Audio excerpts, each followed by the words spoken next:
রমজান মাসে দিনের অন্যতম গুরুত্বপূর্ণ সময় সাহারি। রোজার সময় শুরু হওয়ার কিছুক্ষণ আগে ভোর রাতে মুসল্লিরা সাহারি করে থাকেন।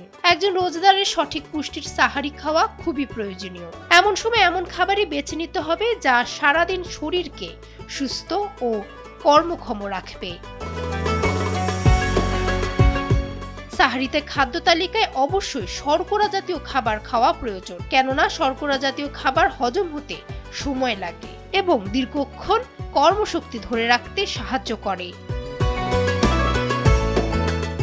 ঢেকে ছাটা চালের ভাত, আলু, চিরা, ওট, সিরিয়াল, বার্লি, লাল আটা রুটি ইত্যাদি খাবার সাহারিতে রাখা যেতে পারে। সেই সঙ্গে মাছ, মুরগির মাংস ও ডিম তালিকায় রাখলে পুষ্টির চাহিদা মেটানোর পাশাপাশি সারাদিন শরীর কর্মক্ষম থাকে। তবে কিছু পরিমাণ শাকসবজি ও আঁশযুক্ত খাবার রাখাও ভালো।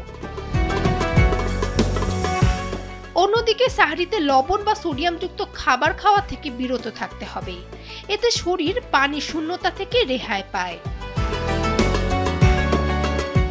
সাহারিতে চা কফি একেবারে পান না করা ভালো। সেই সঙ্গে রিচ ফুড বা অতিরিক্ত তেল মশলাদার খাবার গ্রহণ থেকে বিরত থাকতে হবে। কোনো প্রকার সফট ড্রিঙ্কস এড়িয়ে চলতে হবে। ডেস্ক রিপোর্ট, সময়ের আলো।